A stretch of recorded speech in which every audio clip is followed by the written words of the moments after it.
Bienvenue dans le monde des rêves. Aujourd'hui, je t'ai préparé quelque chose de très spécial. Une grande aventure remplie d'histoires magiques et uniques, rien que pour toi.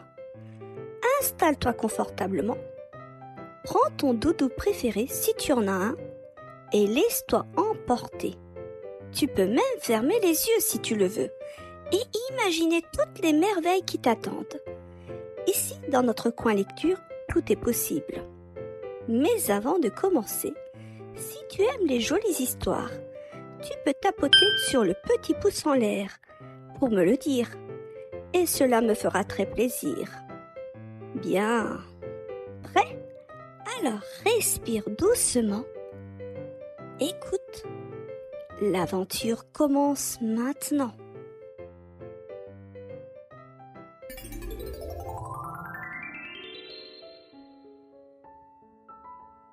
Il était une fois, dans une forêt enchantée, recouverte d'un doux manteau de neige. Au pied d'un chêne majestueux, on trouvait un petit terrier cosy. Ce terrier, c'était la maison de Mamie Lapinou, une vieille lapine au pelage argenté, douce et bienveillante. À l'intérieur, c'était un véritable cocoon de chaleur. Une cheminée crépitait doucement, projetant des ombres dansantes sur les murs en bois. Des pots de confiture et des herbes séchées s'alignaient sur les étagères. Des coussins brodés et des tapis moelleux recouvraient le sol. Au-dessus du terrier, dans un creux de l'arbre, vivait la famille Rouge-Gorge. Et plus loin, dans un nid de brindilles, dormait paisiblement la chouette Madame Houlotte. Dehors, les collines étaient saupoudrées de blanc, mais ici et là, la mousse verte commençait à pointer le bout de son nez. Le soleil d'hiver perçait à travers les arbres, projetant de longues ombres dorées sur le sol scintillant. Les petits animaux s'amusaient, chacun de leur côté. Les jeunes hérissons roulaient dans la neige, encore présente. Les castors s'affairaient près de l'étang, glissant sur la glace avec leur queue plate. Les renards, eux, bondissaient à travers les congères, poursuivant des flocons imaginaires. Mais Mamie Lapinou remarqua quelque chose.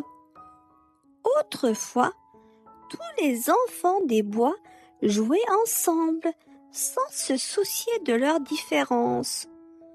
Aujourd'hui, chacun restait dans son coin.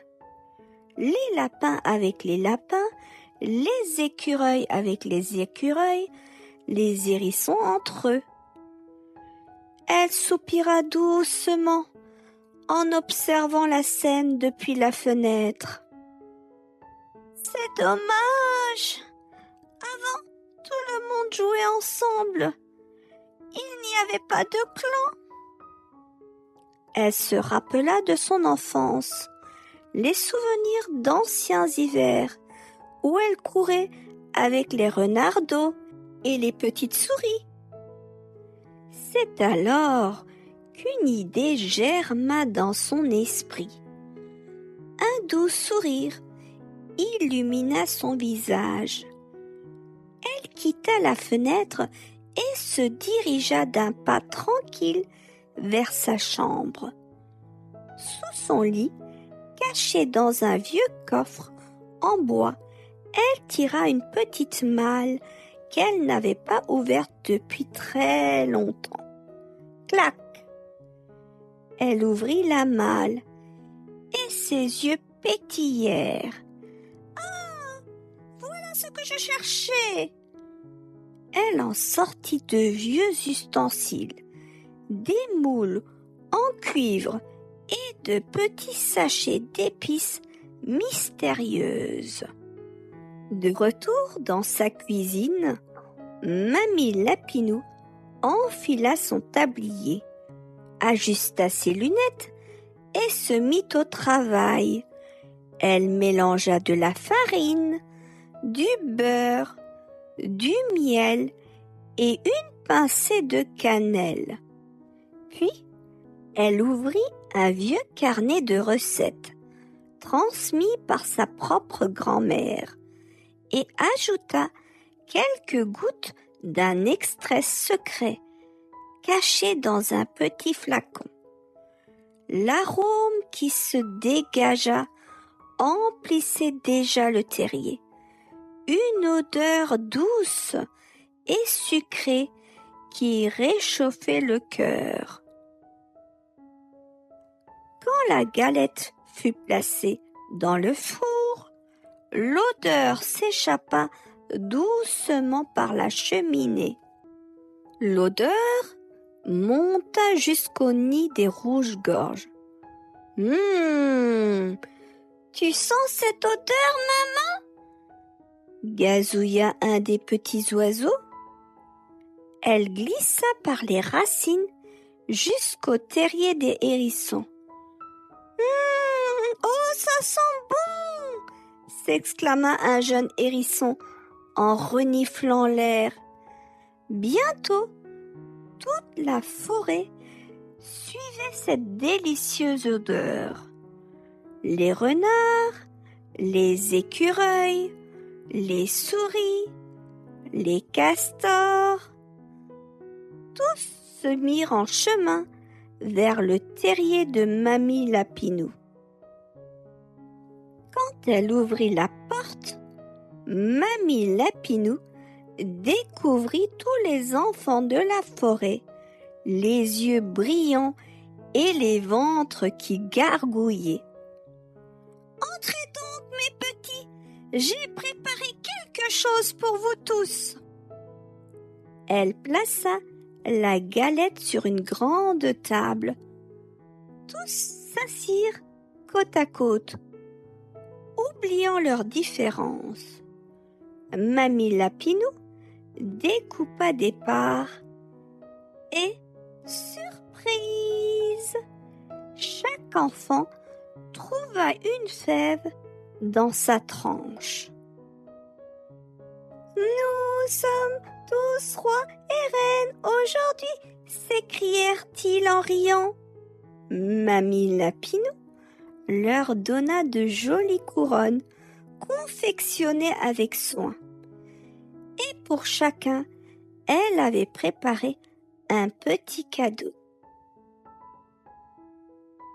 Ce jour-là, grâce à une simple galette, la forêt entière s'était réunie. Parfois, il suffit d'un petit geste pour rassembler et partager de grands moments. Et maintenant, prends une grande inspiration.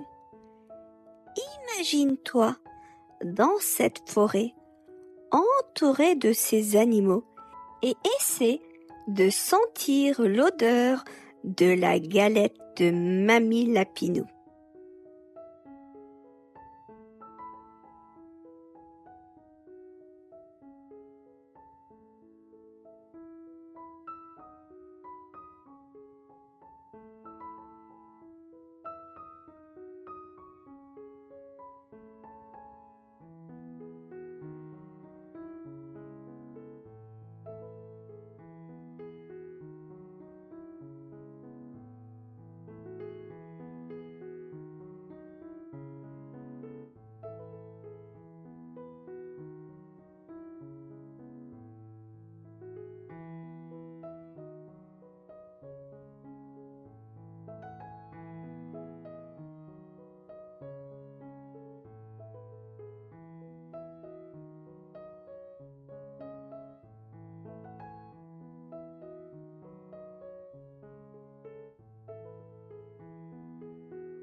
Il était une fois, au cœur d'une forêt recouverte d'un épais manteau blanc, une charmante lapine nommée Mamie Lapinou. Elle vivait dans un vieux chêne dont les racines formaient un terrier chaleureux et accueillant. Ce matin-là, la neige tombait doucement, recouvrant la forêt d'un tapis scintillant. À l'intérieur, le feu crépitait dans la cheminée de Mamie Lapinou, diffusant une lumière dansante sur les murs de bois. Assise dans son fauteuil préféré, une tasse de thé chaud entre les pattes, elle regardait par la fenêtre. Dehors, des petits animaux jouaient dans la neige. Les rires joyeux des écureuils, des mésanges et des lièvres résonnaient, et Mamie Lapinou ne put s'empêcher de sourire. Mais son sourire s'effaça, légèrement alors qu'elle se remémorait un souvenir doux amer. « Ah ! Quand j'étais une petite lapine, murmura-t-elle, l'hiver était toujours synonyme de magie. Nous avions des biscuits si spéciaux. Leur odeur emplissait toute la forêt et c'était comme si chaque bouchée contenait un peu d'amour et de bonheur, dit-elle. Mamie Lapinou posa sa tasse et se leva. Mais pourquoi ne pas recréer cette tradition, se dit-elle. Elle marcha doucement jusqu'à sa chambre où, sur une vieille étagère, se trouvait un livre de recettes. C'était un livre précieux, avec une couverture en cuir usé qui avait appartenu à sa propre grand-mère. Elle l'ouvrit et une douce odeur d'épices oubliées s'éleva des pages. Mamie Lapinou se mit à fouiller dans sa cuisine. Elle sortit des ingrédients simples, de la farine, du sucre, du beurre, mais aussi des épices spéciales qu'elle gardait précieusement, de la cannelle, de la cardamone et une pincée de poudre d'étoile, un ingrédient magique transmis par sa grand-mère. Elle mélangea les ingrédients dans un grand bol, tout en fredonnant une chanson ancienne. Tournez, danse, que la magie s'élance. Tournez, danse, que la magie s'élance. La pâte douce et épicée emplit bientôt la pièce de parfums envoûtants. Quand elle enfourna les biscuits, une odeur irrésistible s'échappa de la cheminée et se répandit dans toute la forêt. Au loin, Pico le petit hérisson, qui ramassait des baies, dressa le nez. « Mais qu'est-ce que c'est ? On dirait des biscuits !» Aïe l'ourson, qui faisait une sieste sous un arbre, ouvrit un œil en grognant doucement. Cette odeur, c'est comme un câlin chaud. Lisco le renard, toujours curieux, renifla l'air et s'élança dans la direction du terrier de Mamie Lapinou. Un à un, les animaux de la forêt suivirent l'odeur magique. Ils arrivèrent devant le vieux chêne, où Mamie Lapinou sortait les biscuits dorés du four. Quand elle vit les petits nez curieux à sa fenêtre, Mamie Lapinou éclata de rire. « Entrez mes petits, entrez vite! Ces biscuits sont faits pour être partagés !» Les animaux entrèrent timidement, mais bientôt la pièce fut remplie de rire et de gourmandises. Les biscuits étaient croustillants à l'extérieur, fondant à l'intérieur, et chaque bouchée semblait réchauffer le cœur. « Mamie Lapinou, vos biscuits sont magiques !» s'écriant Iban le loup, les yeux brillants. Mamie Lapinou hocha la tête. Ils le sont, mes chers amis, parce qu'ils contiennent quelque chose de très spécial, le souvenir d'une tradition et beaucoup d'amour. Ce jour-là, la forêt fut plus vivante que jamais. Les animaux repartèrent avec des biscuits et dans chaque coin de la clairière, on pouvait entendre des éclats de rire et des remerciements chaleureux. Et depuis chaque hiver, Mamie Lapinou prépare ses biscuits magiques pour rappeler à tous que l'hiver, c'est la saison parfaite pour partager et créer des souvenirs précieux. Et chaque fois que vous sentirez une odeur douce et épicée dans l'air, souvenez-vous de Mamie Lapinou et de ses biscuits magiques.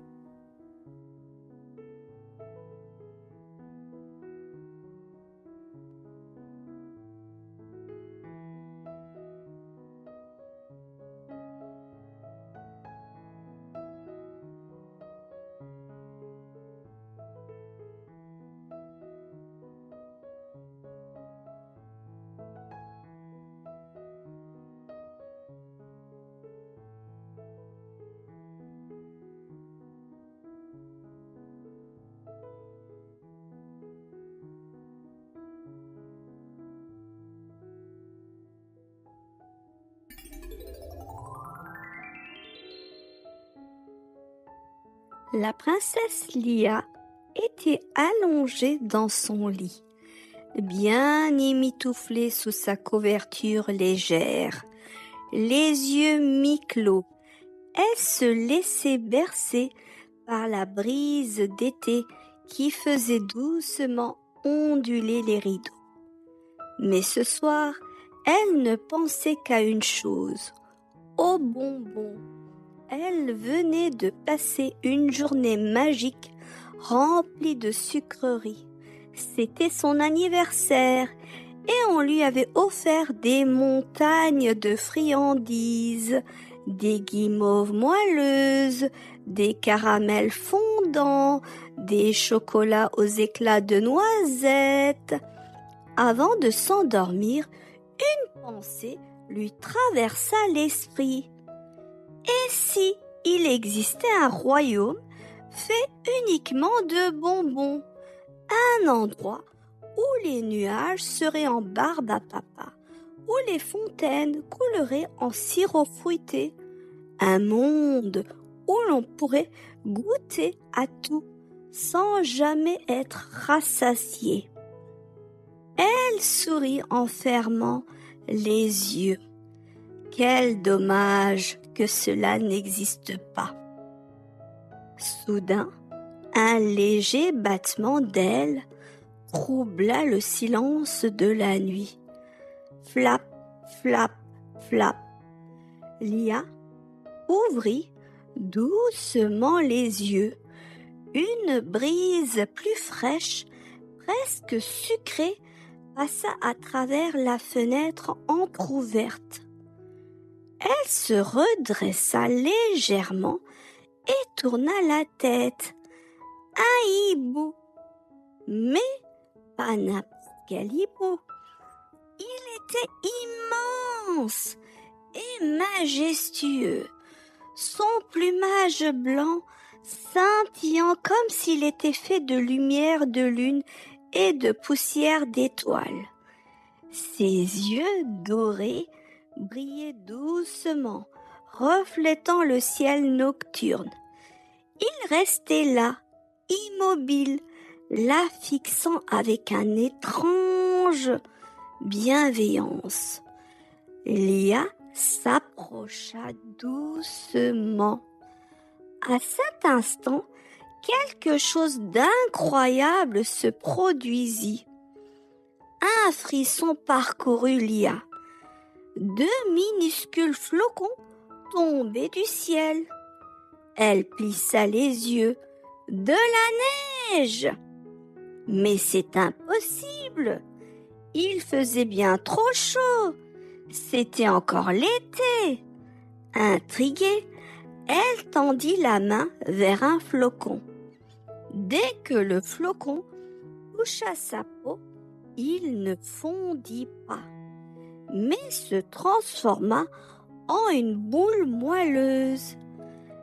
Elle la porta à sa bouche et croqua. Un chamallow! Ses yeux s'agrandirent. Elle attrapa un autre flocon, et un autre, et encore un autre. Chacun avait une saveur différente. Caramel beurre salé, vanille fondante, fraises sucrées. Mais c'est magique! S'exclama-t-elle. Le hibou battit lentement ses grandes ailes et une poussière dorée s'éleva autour de Lia. Son souffle devint plus léger. Ses paupières devinrent lourdes. Le sol sembla vaciller légèrement sous ses pieds. Et avant même qu'elle ne comprenne ce qu'il se passait, le hibou ouvrit ses ailes majestueuses et l'invita à monter sur son dos. Sans hésiter, Lia s'accrocha au plumage doux et chaud de l'oiseau majestueux. D'un puissant battement d'ailes, ils s'élevèrent dans le ciel. Les nuages n'étaient plus des nuages, ils étaient faits de barbe à papa. L'air était sucré, empli d'un parfum de fruits rouges et de vanille. Ils survolèrent une forêt enchantée où les arbres étaient des sucettes géantes aux couleurs éclatantes. Plus loin, des rivières scintillaient sous la lumière dorée. L'une coulait en caramel fondant, l'autre en chocolat chaud fumant. Lia riait émerveillée. Tout ce qu'elle avait imaginé dans son lit était réel. Le hibou entama une descente en douceur vers une place pavée de biscuits dorés. C'est alors que Lia le vit, une grande silhouette bienveillante debout au centre de la place.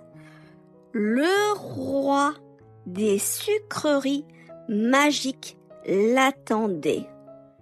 Lia descendit doucement du dos du hibou, ses pieds touchant le sol moelleux pavé de biscuits dorés.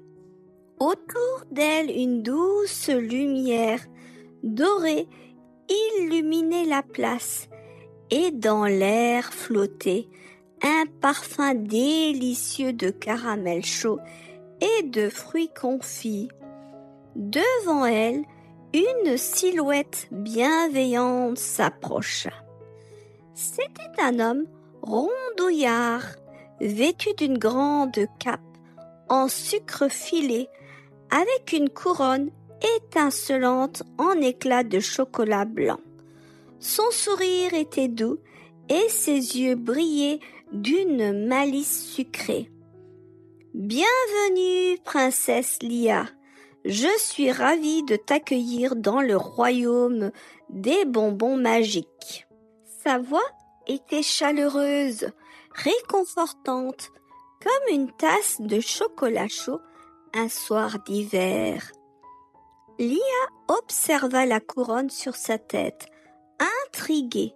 « Tu es le roi de ce royaume ?»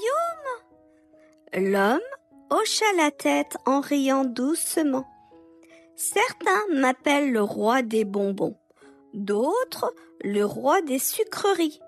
Mais en réalité, tu peux m'appeler comme tu veux. Ici, tout dépend de ton imagination. » Lia sourit. Ce royaume était décidément encore plus merveilleux qu'elle ne l'avait imaginé. Tout ce que j'ai rêvé existe vraiment ici. Le roi des sucreries hocha la tête avec enthousiasme.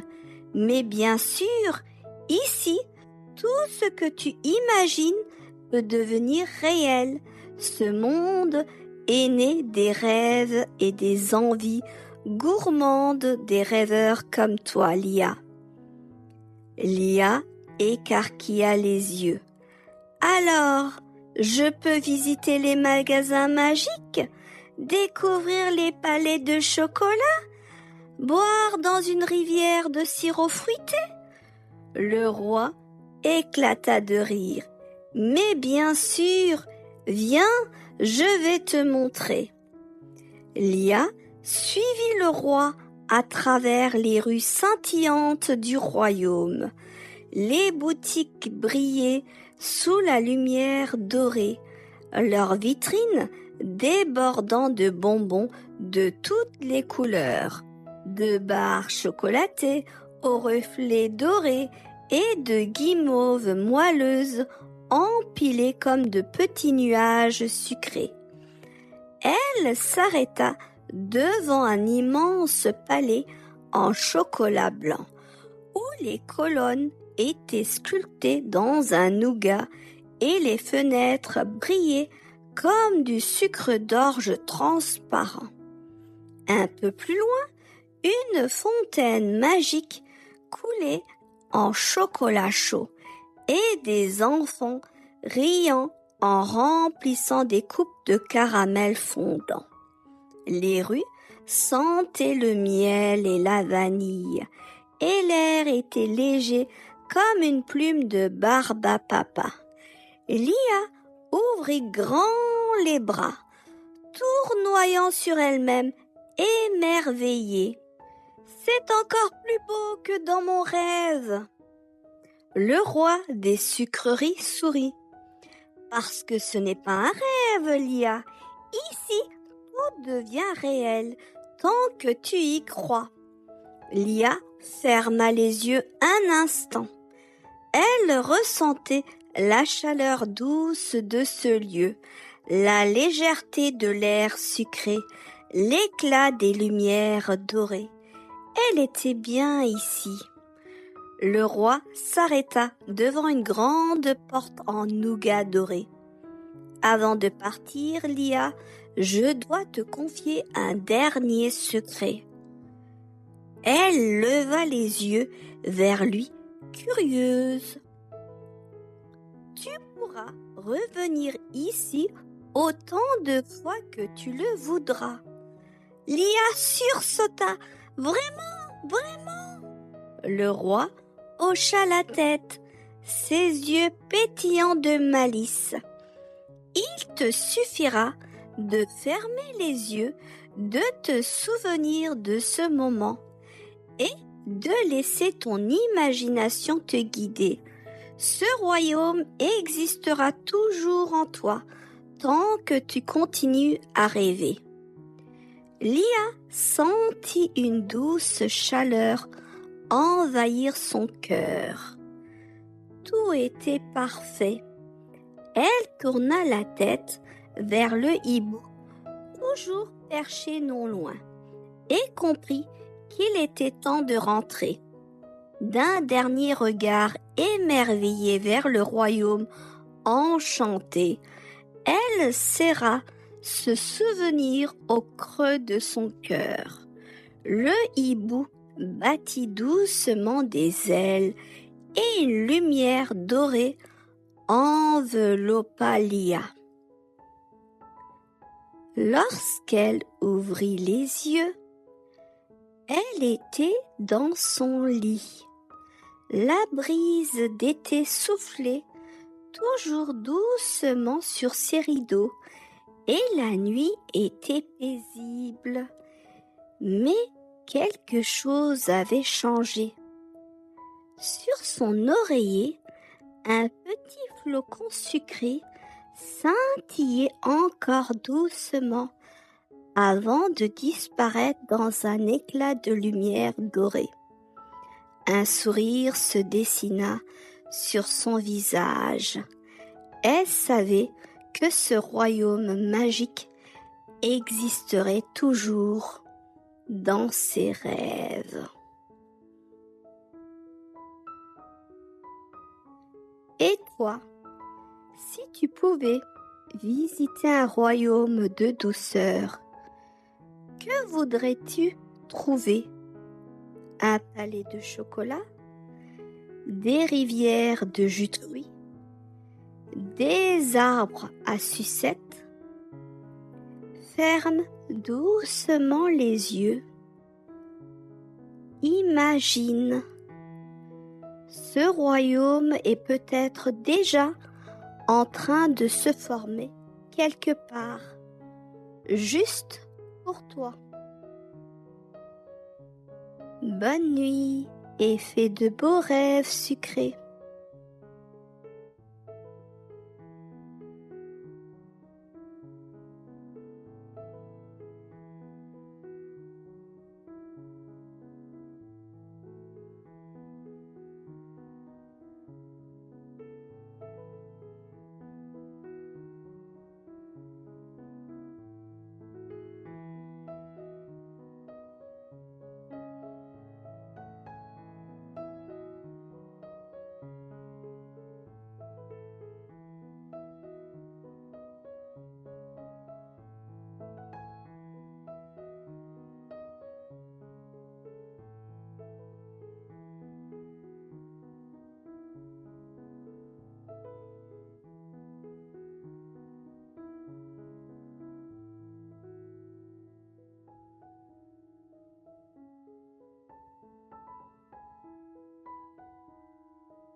Le festin des neiges et l'horloge magique.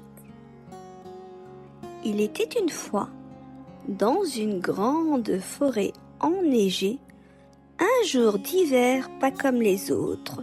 Chaque année, lorsque l'hiver recouvre la forêt de son manteau blanc et que la lune brille haut dans le ciel, le grand festin des neiges a lieu. Sous le grand chêne enchanté, une immense table apparaît comme par magie, recouverte d'un tissu scintillant comme le givre.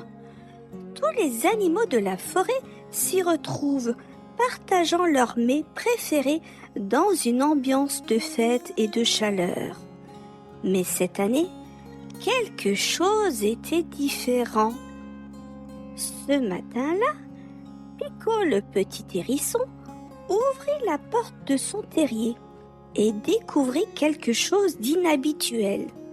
Déposée juste devant lui, une enveloppe dorée brillait sous la lumière de l'aube.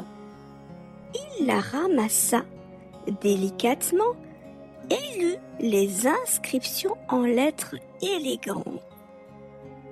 Chers habitants de la forêt, comme chaque année, tu es invité au festin des neiges sous le grand chêne. Mais cette année est spéciale. Un mystère t'attend. Ouvre ce paquet seulement lors du festin et tout s'éclairera. Pico cligna des yeux, intrigué. Un petit paquet l'attendait juste à côté. Il était soigneusement emballé, scellé par un ruban d'un bleu profond parsemé d'étoiles argentées. Un mystère! Mais qu'est-ce que cela peut bien être?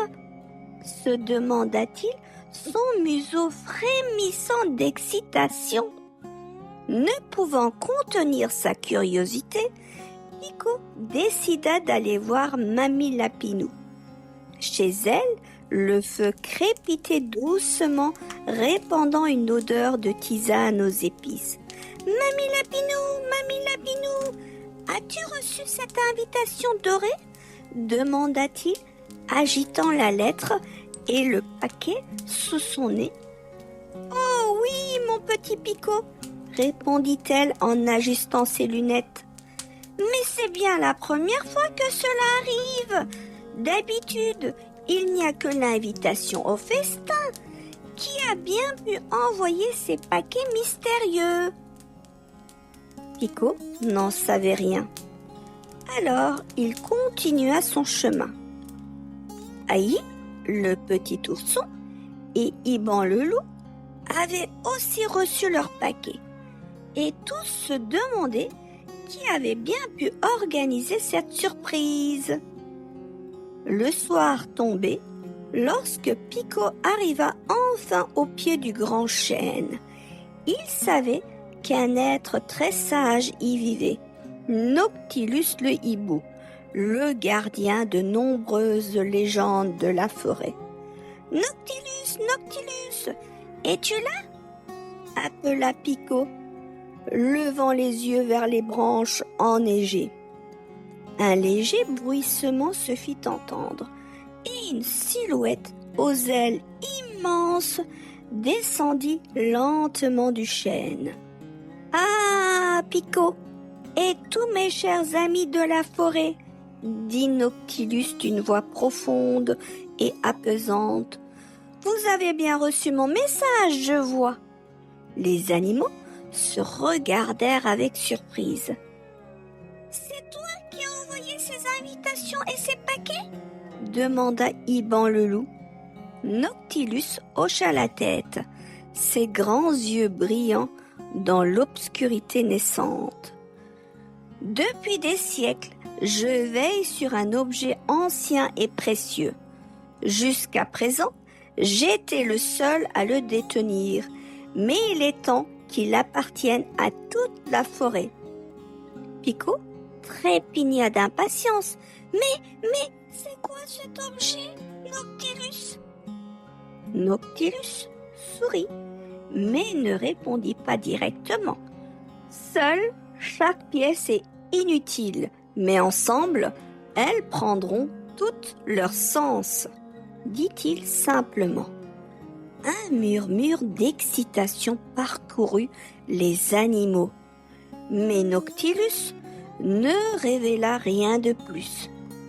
Vous comprendrez demain, lors du festin des neiges, conclut-il en s'envolant vers les hauts branches. Le lendemain soir, sous un ciel étoilé, tous les animaux de la forêt se rassemblèrent sous le grand chêne. La table enchantée brillait comme jamais auparavant, et au centre, une grande place était laissée vide. Lorsque Noctilus donna le signal, chaque animal ouvrit son paquet en même temps, et tous découvrirent la même chose, une pièce métallique finement sculptée comme un rouage. Ce sont des morceaux d'un objet, murmura Mamie Lapinou. Mais de quoi? Demanda Aïe l'ourson. Noctilus s'avança doucement et déploya ses ailes. Depuis toujours, je suis le gardien de l'horloge magique de la forêt. Mais elle ne doit plus appartenir à un seul être. Elle doit être entre les pattes de tous. Un frisson parcourut l'assemblée.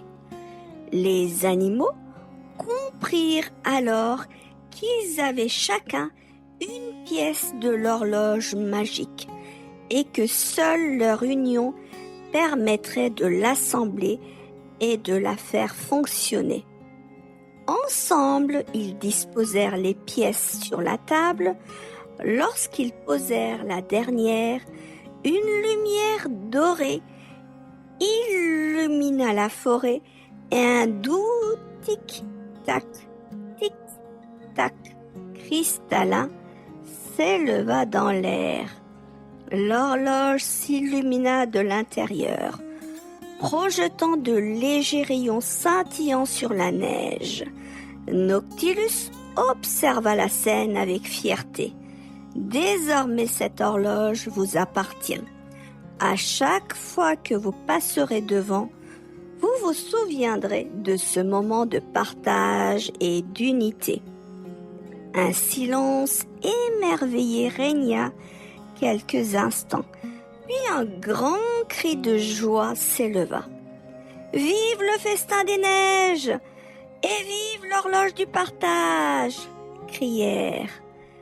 Les rires fusèrent et bientôt le festin commença.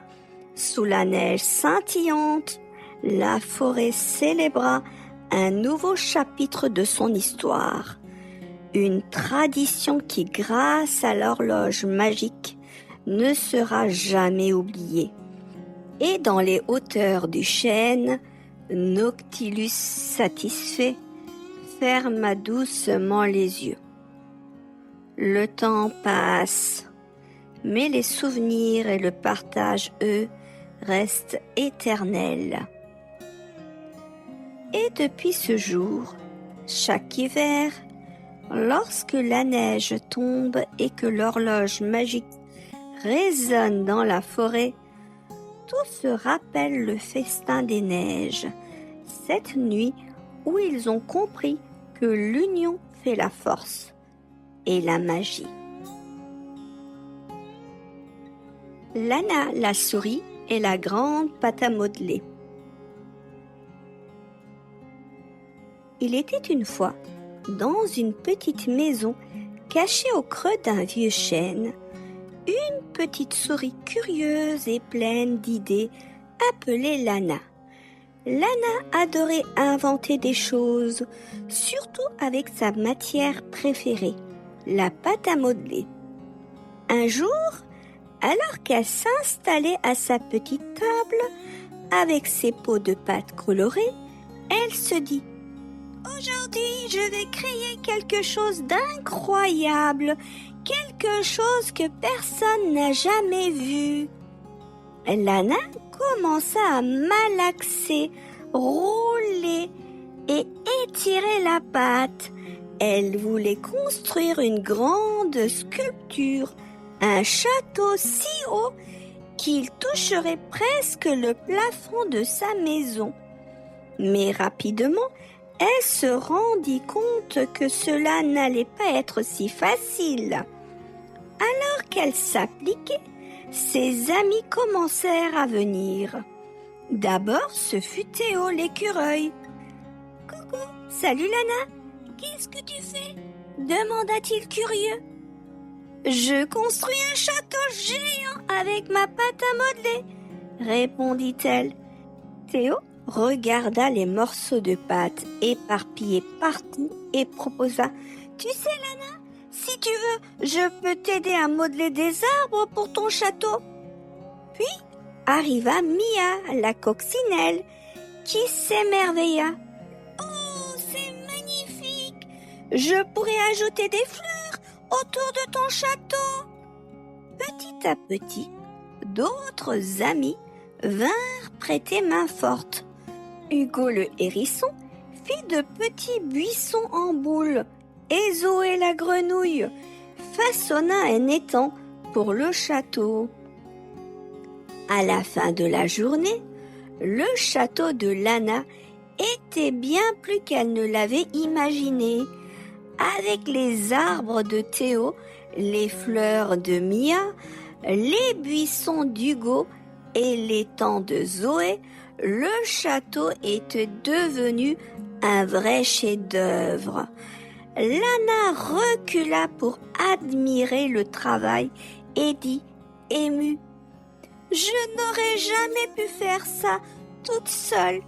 Merci à vous tous. » Ses amis sourirent et répondirent, « C'est parce qu'on a travaillé ensemble et c'est si beau. » Ce soir-là, Lana écrivit dans son journal. Avec des amis, on peut transformer de petites choses en grandes merveilles.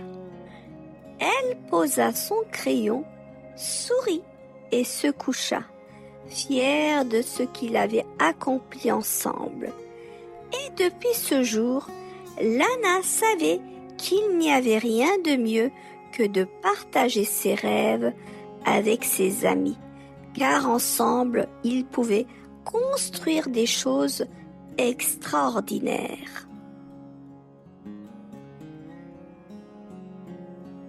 Omar le chaton et la boîte mystérieuse.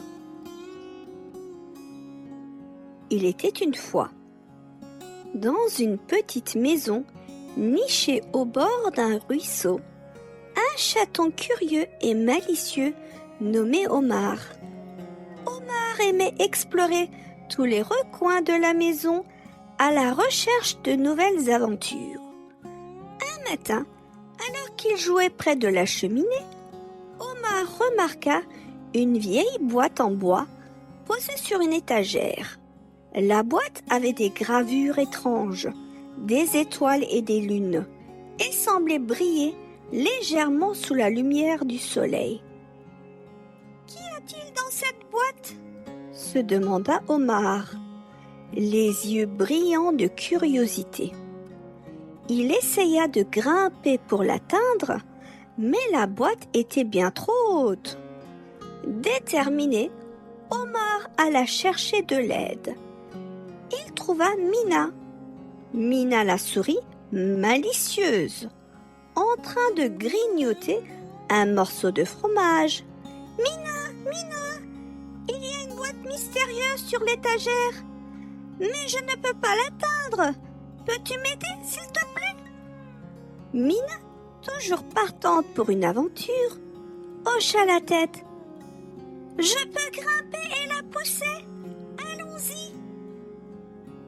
Avec l'aide de Mina, Omar réussit à faire tomber la boîte doucement sur le sol. Il posa sa patte dessus, hésitant. « Et si c'était une boîte magique ?» murmura-t-il. Mina ricana. « Il n'y a qu'une façon alors de le savoir. Ouvre-la !» Omar ouvrit doucement le couvercle. À l'intérieur, il trouva une clé dorée et une petite note pliée. La note disait « La clé ouvre quelque chose de spécial. Suis ton instinct. » Excité, Omar regarda Mina. « On doit trouver ce que cette clé ouvre. » Ils commencèrent à chercher dans toute la maison, les tiroirs, les placards, même le vieux coffre près de la fenêtre, mais rien ne semblait correspondre. Finalement, Omar aperçut un petit trapeau dans le plancher sous le tapis. « Regarde, Mina, peut-être que la clé est pour ça !» Il inséra doucement la clé dans la serrure. Un déclic retentit. Clic. Et la trappe s'ouvrit. À l'intérieur se trouvait un trésor inattendu. Des jouets anciens, des livres d'histoire et un carnet rempli de dessins et de mots. « C'était le trésor de quelqu'un !» chuchota Mina. Omar sourit. « Et maintenant, on peut le partager. Ces livres et jouets sont parfaits pour créer de nouvelles aventures. » Ce soir-là, après avoir rangé les objets dans leur maison, Omar écrivit dans le carnet trouvé dans la trappe. « Aujourd'hui, Mina et moi avons découvert un trésor. Mais la vraie aventure, c'était de le chercher ensemble. » Il referma le carnet et posa une patte dessus. Un sourire apaisé sur le visage. Et depuis ce jour, Omar savait que chaque mystère pouvait devenir une belle aventure, surtout quand on le partage avec un ami.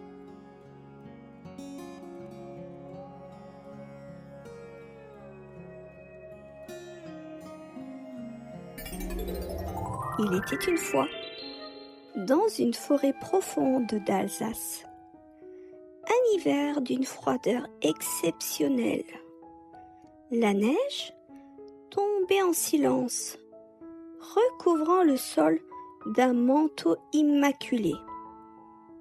Les branches des arbres ployaient sous le poids des flocons, et le vent du nord soufflait doucement entre les troncs, chantant des airs anciens que seuls les arbres semblaient comprendre. Dans cette forêt paisible, une petite silhouette, fragile, avançait en sautillant, ses petites ailes tremblantes. C'était un oiseau au plumage gris clair, un jeune rouge-gorge, trop faible pour avoir rejoint ses semblables dans leur grand voyage vers le sud. Il était resté derrière, pensant que l'hiver serait clément. Mais à présent, il regrettait cette décision. Ses petites pattes s'enfonçaient dans la neige et chaque battement d'aile semblait devenir plus difficile. La nuit approchait et l'ombre glaciale menaçait de l'envelopper. L'oiseau savait qu'il devait trouver refuge avant que la nuit ne tombe complètement. Il leva les yeux et aperçut un majestueux chêne, grand et fort, dont les branches s'élevaient haut dans le ciel. Oh, noble chêne, pourrais-tu m'abriter dans tes branches pour la nuit? Demanda timidement l'oiseau. Le chêne, avec fierté, répondit. Mes glands sont précieux et mes branches doivent rester solides pour affronter l'hiver. Je ne peux me permettre de prendre soin d'un petit oiseau. Passe ton chemin. Le cœur lourd, l'oiseau poursuivit sa route. Il arriva bientôt près d'un hêtre dont l'écorce argentée brillait faiblement sous la lune. Oh, être brillant! Pourrais-tu me laisser me reposer parmi tes feuilles? Demanda l'oiseau d'une voix tremblante. Le hêtre secoua ses branches, faisant tomber quelques flocons. Je suis désolé, petit oiseau. Mon écorce est délicate et je ne peux risquer d'être blessé. Cherche ailleurs.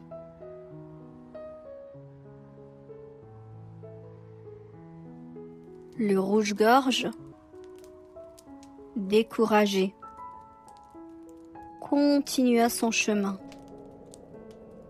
croisant un bouleau élancé. Oh, bouleau, ton temps est si doux. Pourrais-tu m'offrir un peu de chaleur? Demanda-t-il avec espoir. Le bouleau hésita. Mon tronc est mince et fragile.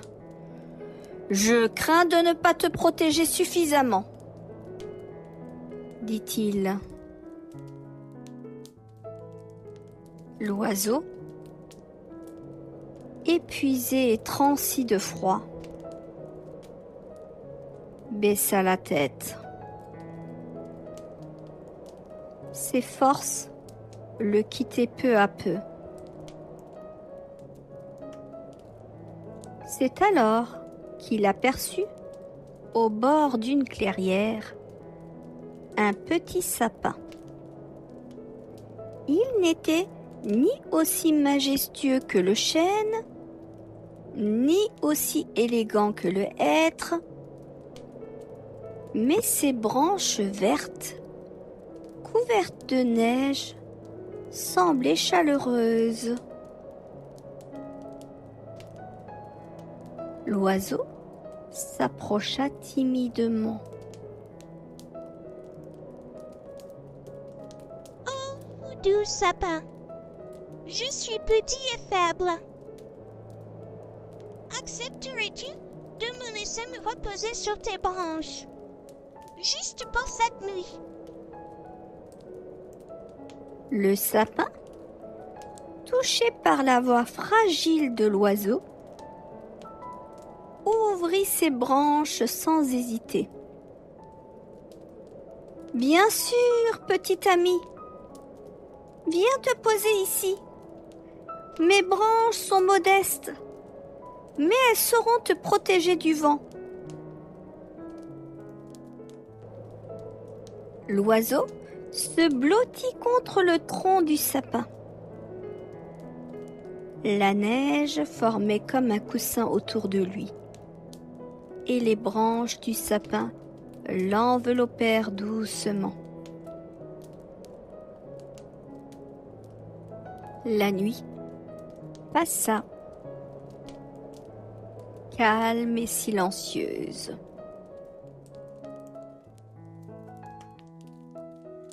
Lorsque l'aube pointa, un miracle s'était produit. Les anges, témoins de la générosité du sapin, avaient décidé de le récompenser. Alors que les premiers rayons du soleil filtraient à travers la forêt, les branches du sapin se mirent à scintiller. Des étoiles dorées s'étaient déposées sur ses aiguilles et des guirlandes de givre luisaient doucement comme tissées par des mains célestes. L'oiseau ouvrit les yeux et resta émerveillé. Le sapin brillait de mille feux sous la lumière du matin. Oh, sapin, tu es devenu l'arbre le plus beau de toute ma forêt. S'exclama l'oiseau. Le sapin sourit doucement. La beauté importe peu, petit ami. L'important est que tu sois en sécurité, dit-il.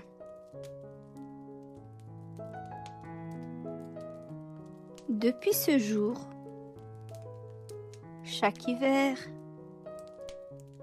les hommes et les femmes d'Alsace se souvinrent de la bonté du sapin et décorèrent leurs arbres de lumière et de guirlandes en mémoire de cette nuit magique. Et, quelque part, caché dans les branches d'un sapin décoré, il y a toujours un petit oiseau, symbole de chaleur et de compassion. Ainsi se termine l'histoire du sapin et du petit oiseau. Une légende qui réchauffe les cœurs, qu'ils soient grands ou petits. À chaque Noël, en décorant un sapin, peut-être ressentirez-vous la douceur de cet ancien conte, rappelant que même les plus humbles peuvent offrir chaleur et lumière aux autres.